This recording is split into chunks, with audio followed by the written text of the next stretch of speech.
अन्नदाता, पग पग पर है संग तुम्हारे अन्नदाता। लहू किसानों का बन के पसीना सींचता है धरती का सीना। मेहनत का तेरी हक दिलवाने, नई तकनीक नई खोज बताने। पशुधन को गुणवान बनाना, पौध सुरक्षा को सिखलाना, खेती के सब गुर समझाने, भारत का सरताज बनाने। आठों पहर है संग तुम्हारे अन्नदाता, अन्नदाता। नमस्कार, मैं चित्रा आप सभी दर्शकों का अन्नदाता कार्यक्रम में स्वागत करती हूं। हर रोज की तरह कार्यक्रम में लेकर आई हूं खेती बाड़ी से जुड़ी हुई बहुत सी लाभकारी जानकारियां। तो चलिए सबसे पहले देखते हैं क्या है विशेष आज के कार्यक्रम में। अच्छी बढ़वार हेतु गेहूं की फसल में खरपतवारों का समेकित नियंत्रण। मिर्च की फसल में रस चूसक कीटों से नुकसान और उनका नियंत्रण।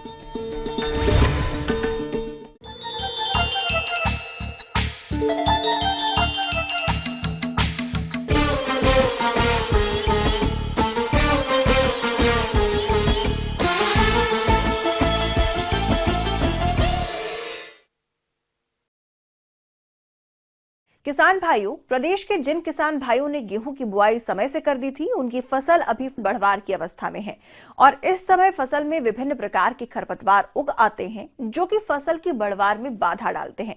इससे इसकी उपज में 30 से 40% तक की कमी भी देखी जाती है। इसीलिए अच्छी उपज प्राप्त करने के लिए अब गेहूं की फसल में इन खरपतवारों का नियंत्रण किस तरह से करें, इसकी जानकारी दे रहे हैं केंद्रीय आलू अनुसंधान केंद्र जिला पटना के कृषि वैज्ञानिक डॉक्टर संजय कुमार यादव। जो गेहूं में किन किन मुख्य बातों का ध्यान रखना चाहिए जिससे अधिक से अधिक उनको पैदावार हो जाए, उसके विषय में मैं को जानकारी दूंगा। जिसमें सबसे महत्वपूर्ण जो आता है, जो कृषि क्रियाएं हम लोग करते हैं, तो एक जो आजकल समस्या आती है कि जब गेहूं की बुआई हो जाती है तो उसमें जो खरपतवार आते हैं ना, खरपतवार जो है एक जो है उससे बहुत ज़्यादा नुकसान होता है और वो नुकसान जो है उससे आपकी जो उपज होती है वो प्रभावित होती है। किसान भाइयों, अभी आपकी गेहूं की फसल बुआई के अनुसार बढ़वार की अलग अलग अवस्था पर होगी और इस समय गेहूं की फसल में सिंचाई एवं नमी के चलते खरपतवारों का प्रकोप अधिक हो रहा होगा। तो आपकी फसल में कौन कौन से खरपतवारों का प्रकोप होता है, आइए जानते हैं। उसमें जो सबसे महत्वपूर्ण एक जो होता है चौड़ी पत्ती वाला आपका बथुआ होता है, दूसरा होता है आपका अकड़ी होती है, जंगली मटर होता है, फिर सेंजी होता है, कृष्णनील है, ये जो जंगली जई पतली पत्ती का है, एक गुल्ली डंडा जिसे बोलते हैं या फेल्डिस माइनर बोलते हैं, ये बाहर का खरपतवार है। तो इस तरह के जो खरपतवार होते हैं तो इनको जो है निकालना बहुत जरूरी होता है। और ये खरपतवार जो होते हैं पोषक तत्व जो देते हैं, जैसे नाइट्रोजन, फास्फोरस, पोटेशियम जो है फर्टिलाइजर के रूप में गेहूं की फसल को देते हैं। गेहूं के साथ गेहूं लेता है, उसके साथ साथ ये भी लेते हैं और प्रतियोगिता उत्पन्न करते हैं। लगभग 30 से 40 किलोग्राम नाइट्रोजन, 10 से 20 किलोग्राम फास्फोरस और 20 से 40 किलोग्राम आपका जो है पोटेशियम, ये जो है खरपतवार ले लेते हैं 1 हेक्टेयर खेत से। और जितना आपको गेहूं के फसल को मिलना चाहिए उतना नहीं मिल पाता है। 1 हेक्टेयर से जो ये खरपतवार हैं लगभग इसमें लगभग वही 2 से 3 लाख लीटर पानी जो है ये अवशोषित करते हैं, मतलब पानी का उपयोग कर लेते हैं। तो इस तरह से इन जो है प्रतियोगिता उत्पन्न करते हैं। अब इन खरपतवारों को जो कंट्रोल करते हैं तो उसमें जो है किसान भाइयों, अभी आपने जाना इन खरपतवारों की पहचान एवं इनके लक्षण के बारे में, और अब आइए आप जानते हैं कि इन खरपतवारों की रोकथाम किस तरीके से करें जिससे आपकी फसल की बढ़वार अच्छी हो। तो इसमें जो सर्वप्रथम जब हम बुआई करते हैं गेहूं की, तो उस समय सावधानी ये रखना चाहिए कि जो भी हम बीज लेते हैं वो बीज जो है खरपतवार के बीज मिले ना हो, मतलब एकदम शुद्ध बीज हो। उसको हाथ से निकाल सकते हैं उनको देखकर जो खेत में जाकर, या जो एक होइंग हैंड होइंग वगैरह होता है, सीड ड्रिल से बुआई की है तो उसमें से उनको निकाल सकते हैं। निकालने के लिए सबसे बढ़िया उपाय ये होता है कि आपको खरपतवार नाशी दवाओं का प्रयोग करना चाहिए। तो जैसे आपका ये जो है चौड़ी पत्ती वाले है जिसमें बथुआ है, चटरी मटरी, या आपका ये आ जाता है बंसोया, या ये बोल अकड़ी, कृष्णनील वगैरह, इनको जो है मारने के लिए एक 2,4-D नाम की दवा आती है। लगभग 500 से 800 ग्राम दवा को 600 से 800 लीटर पानी में घोल बनाकर लगभग बुआई के 25 से 30 दिन बाद इसको खेत में इसका छिड़काव करना चाहिए, जिससे चौड़ी पत्ती वाले जो भी खरपतवार है वो खत्म हो जाते हैं। जो है उसमें आइसोप्रोटरान नाम का दवा आती है, जिसकी 750 ग्राम से 1000 ग्राम मात्रा को 600 से 800 लीटर पानी में जो है घोलकर आप जो है 1 हेक्टेयर खेत में अगर छिड़काव करते हैं, जो घास कुल के जो पौधे हैं जिसमें जंगली जई वगैरह है या गेहूँसा है या गेहूँ का मामा है, ये सब जो है इनको ये मार जाता है। इवन जो चौड़ी पत्ती वाले हैं उनको भी कुछ हद तक ये खत्म कर देता है। ये थी कुछ उपयोगी जानकारियां। अब लेते हैं एक छोटा सा ब्रेक, जल्द लौटेंगे। कार्यक्रम में आगे हैं और भी महत्वपूर्ण जानकारियां, अब बने रहिए हमारे साथ।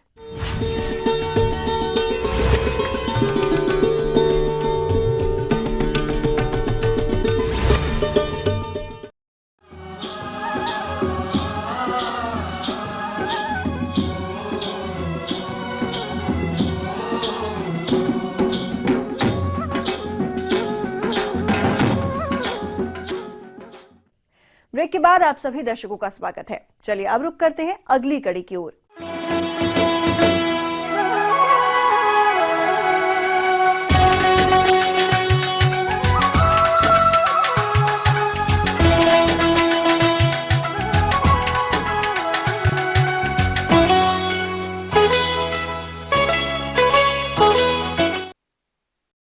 किसान भाइयों, मिर्च की बाजार में मांग साल भर बनी रहती है, जिसके कारण प्रदेश के बहुत से किसान भाई मिर्च की खेती करते हैं।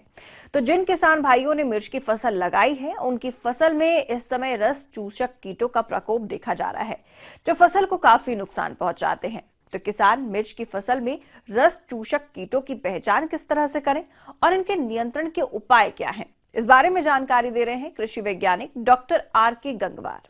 किसान भाइयों, सब्जियों में विशेषकर मिर्ची भी काफी किसान भाइयों ने लगाई हुई है। जलवायु परिवर्तन के कारण इस बार क्या हुआ, काफी तापक्रम ज्यादा रहा। किसान भाइयों, तापक्रम ज्यादा होने से क्या हुआ कि आपके खेतों में जहाँ पे आपने मिर्ची लगाई हुई थी वहाँ सफेद मच्छर और आपके थ्रिप्स नाम का एक कीट और एक माइट, पीली मकड़ी या जिसको येलो माइट भी कहते हैं, इसका प्रकोप हुआ, जिस कारण से आपकी मिर्ची की फसल में माथाबंदी या जिसे मोजेक भी कहते हैं, इस तरह के वायरस संबंधी रोग भी आ गए। किसान भाइयों, आज के समय में मिर्च की फसल भी कीट एवं रोगों के प्रकोप से अछूती नहीं रही है और इस समय मिर्च की फसल में रस चूसक कीटों का प्रकोप देखा जा रहा है, जो फसल को क्षति पहुंचा रहे हैं। तो सबसे पहले बात आती है कि किसान मिर्च की फसल में लगने वाले कीट एवं रोगों को पहचाने कैसे। इस हेतु जानकारी के लिए मिलते हैं। जैसा कि अभी आप देख रहे हैं कि इसमें भी अब ये वायरस जनित रोग शुरू हुआ है किसान भाइयों। अब इसमें पत्तियां थोड़ा थोड़ा ऊपर को मुड़ना शुरू हुई हैं, इसमें क्रैंकलिंग स्टार्ट हो रही है ये किसान भाइयों, और इसका मतलब है कि इसमें रात के समय थ्रिप्स का प्रकोप रहता है, शाम के समय थ्रिप्स का प्रकोप खूब ज़्यादा रहता है। आप देखें तो इसमें कुछ धारियाँ भी बन रही हैं जगह जगह, जिससे कि जो ये दर्शाता है कि इसमें थ्रिप्स भी है, माइट भी है। आप देखें ये पत्ती ऊपर को मुड़ रही है, थ्रिप्स का सीधा लक्षण है। पत्ती अगर ऊपर को मुड़ रही है इसका मतलब थ्रिप्स है इसमें, पत्ती अगर नीचे को ज़्यादा मुड़ रही है इसका मतलब माइट है इसमें, क्योंकि थ्रिप्स हमेशा पत्ती की निचली सतह से रस चूसती है, खुरच के चूसती है, पत्ती को पहले खुरचती है फिर रस चूसती है थ्रिप्स, इसलिए पत्ती ऊपर को मुड़ जाती है किसान भाइयों।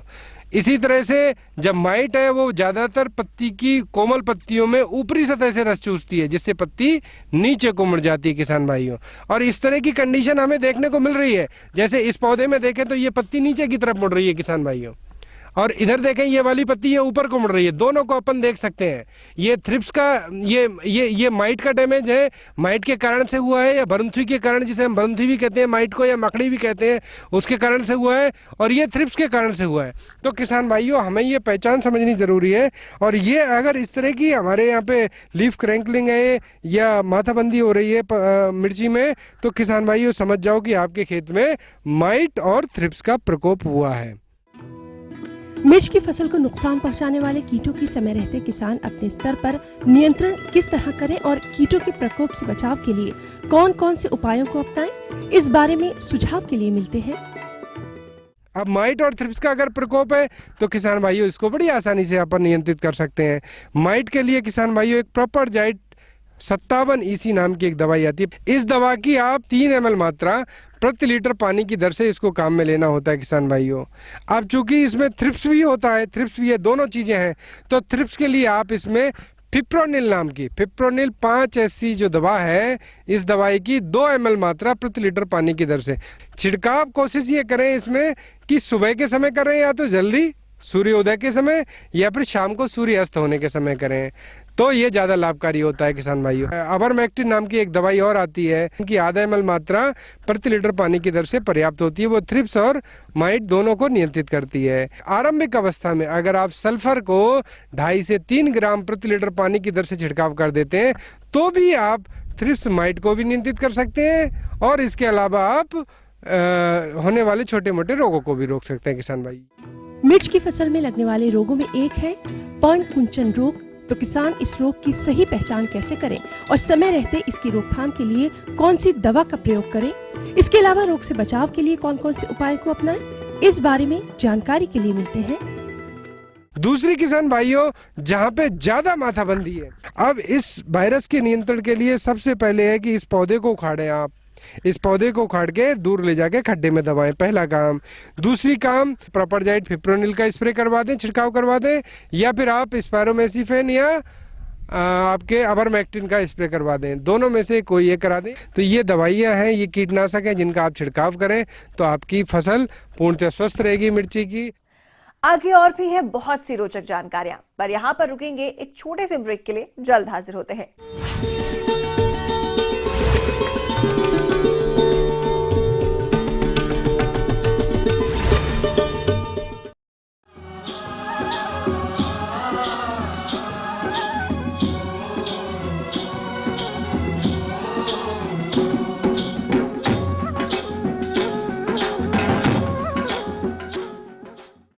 ब्रेक के बाद एक बार फिर आप सभी दर्शकों का अन्नदाता कार्यक्रम में स्वागत है। चलिए बढ़ते हैं अगली प्रस्तुति की ओर।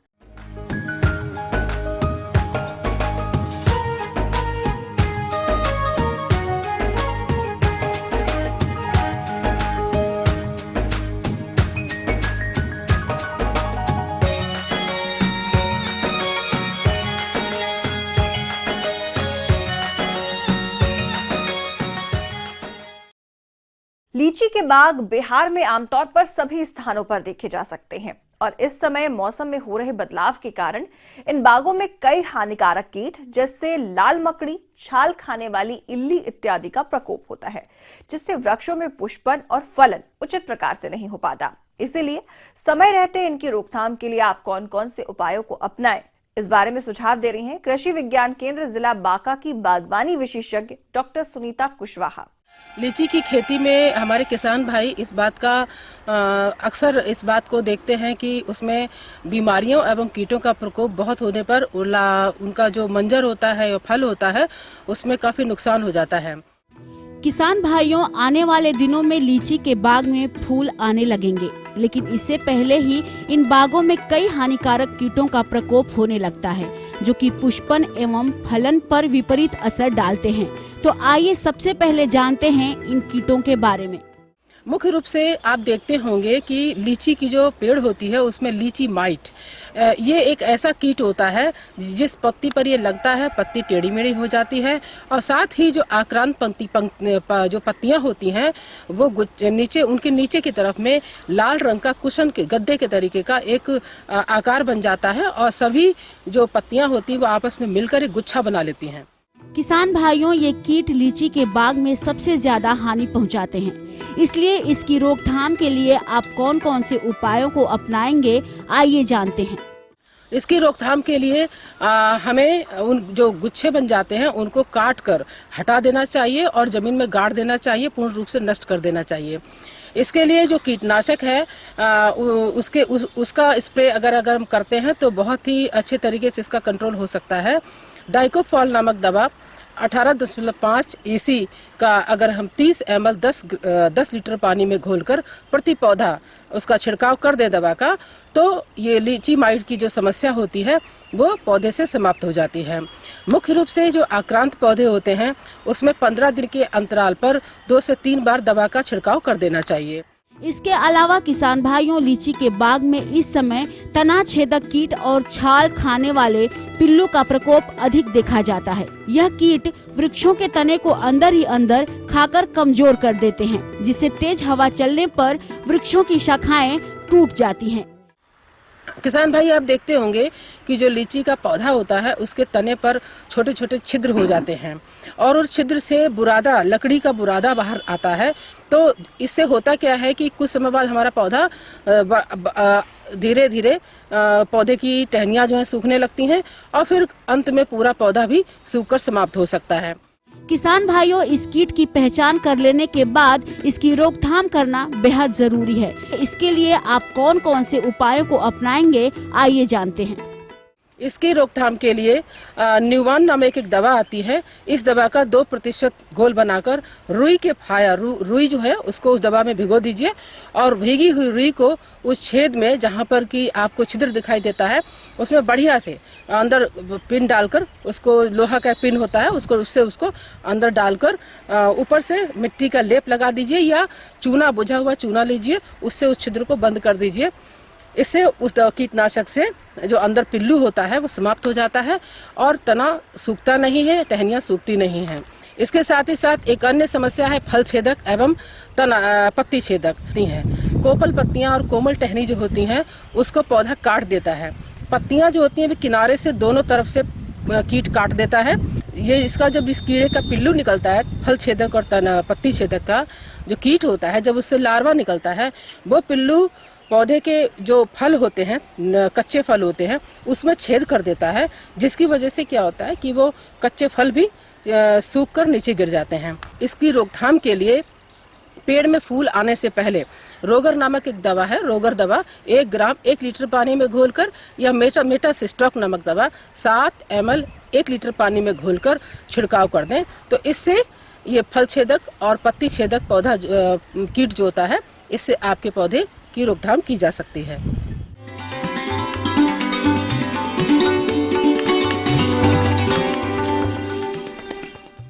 अन्नदाता हेल्पलाइन निशुल्क फोन संपर्क सेवा के माध्यम से आपके द्वारा पूछे गए प्रश्नों में से 1 या 2 महत्वपूर्ण प्रश्नों को हम अपने कार्यक्रम में शामिल करते हैं और इसी के तहत आज का चयनित प्रश्न और उसका जवाब इस प्रकार है। अन्नदाता कार्यक्रम में आज जो प्रश्न हमने शामिल किया है उसे पूछा है जिला आरा से बलराम महतो जी ने। यह गोभी वर्गीय फसलों में होने वाले कारी के विकार के रोकथाम के बारे में जानकारी चाहते हैं। तो बलराम जी, आपकी जानकारी के लिए देखिए कार्यक्रम का यह अंश। देखिए, गोभी की खेती जहां हमारे किसान भाई करते हैं तो उसमें बोरोन की कमी दिखाई देती है। देखिए, बोरोन की कमी से हमारे किसान भाई ने देखा होगा कि उनका जो गोभी है उसका फूल क्या गठता नहीं है ना, बनता नहीं है।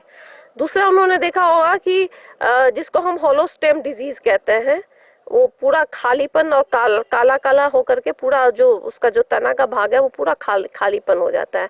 तो ये जो डिजीज है ये बेसिकली एक तत्व की कमी से होता है। किसान भाइयों, फूल गोभी में इस तरह की समस्या को देखते हुए जरूरी हो जाता है कि आप समय रहते इसका नियंत्रण करें, परंतु कैसे आप इस समस्या से निजात पाएं, आइए जानते हैं। कई क्षेत्र हमारे ऐसे हैं जो बोरोन डिफिशिएंट क्षेत्र है, जहाँ पे बोरोन की कमी जमीन के अंदर है। तो अगर हमारे किसान भाई ये फूलगोभी की खेती लगातार कर रहे हैं तो उनसे है कि जिस समय आप खेत की तैयारी करते हैं और खेत में आप सामान्य रूप से जो आप अपना खाद डालते हैं, नाइट्रोजन आप यूरिया डालते हैं, डीएपी डालते हैं, पोटाश डालते हैं, उसी समय आप अपने खेत में 10 से 15 किलो बोरेक्स को भी खेत में डालें और अमोनियम मोलिब्लेट है ना, वो भी आप अमोनियम मोलिब्लेट वो भी आप 1 kg पर हेक्टेयर के हिसाब से खेत में डालें। तो इससे जो आपका ये जो डिजीज दिखाई देता है वो आपको दिखाई नहीं देगा। अगर आप देख रहे हैं कि फूल फूटने के समय आप देख रहे हैं कि इस तरह का कोई लक्षण प्रत्यक्षित हो रहा है, आपको लक्षण दिखाई दे रहा है गोभी फूटने के समय, तो उस समय आप क्या कर सकते हैं, आजकल फोलियर स्प्रे भी आया हुआ है माइक्रोन्यूट्रिएंट का, ठीक है। तो माइक्रोन्यूट्रिएंट का जो फोलियर स्प्रे आया है उसमें जो बोरोन और मोलिबेडम ये सब मिक्स रहता है, एक तो माइक्रोन्यूट्रिएंट उसको भी आप स्प्रे कर सकते हैं या बोरोन का स्पेसिफिक भी जो आता है उसको भी आप स्प्रे कर सकते हैं।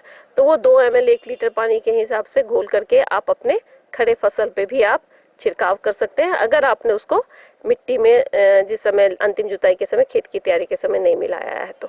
और इससे आपको ये जो हॉलो स्टेम डिजीज होता है या आपका फूल बनता नहीं है, छितराता है, उससे आपका नियंत्रण हो सकता है।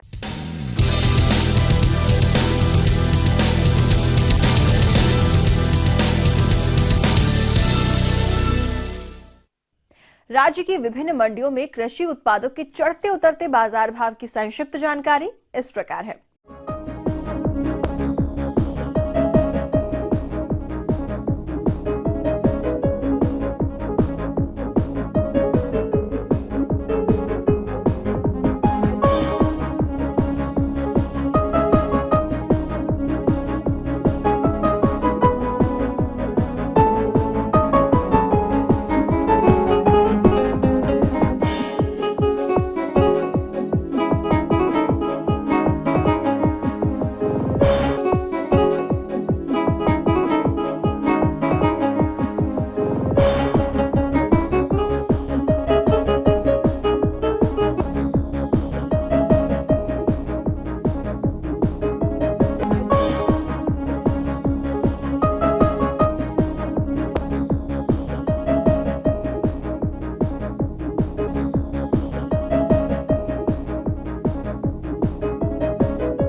आइए अब देखते हैं कल दिखाए जाने वाले कार्यक्रम की मुख्य झलकियां।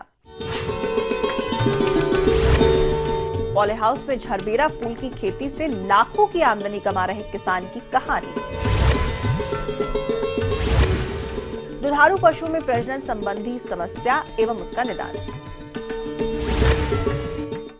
हम उम्मीद करते हैं कि आज का कार्यक्रम आप सभी दर्शकों के लिए उपयोगी रहा होगा। किसान भाइयों, अन्नदाता आपकी सेवा के लिए संकल्परत है। कृषि संबंधित समस्या एवं सुझावों के लिए आप हमें इस पते पर संपर्क कर सकते हैं। Producer Annadata ETV Bihar Jharkhand, Ramoji Film City Hyderabad 501512। साथ ही आप हमें ईमेल भी कर सकते हैं।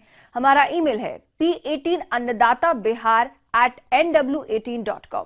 इसके अतिरिक्त आप हमें निःशुल्क हेल्पलाइन नंबर 180041921555 पर सोमवार से शनिवार सुबह 10 से शाम 4 बजे के बीच संपर्क कर सकते हैं। फिलहाल अन्नदाता की पूरी टीम को दीजिए इजाजत। कल फिर इसी वक्त आपसे मुलाकात होगी कृषि संबंधित कुछ और महत्वपूर्ण जानकारियों के साथ। तब तक के लिए नमस्कार।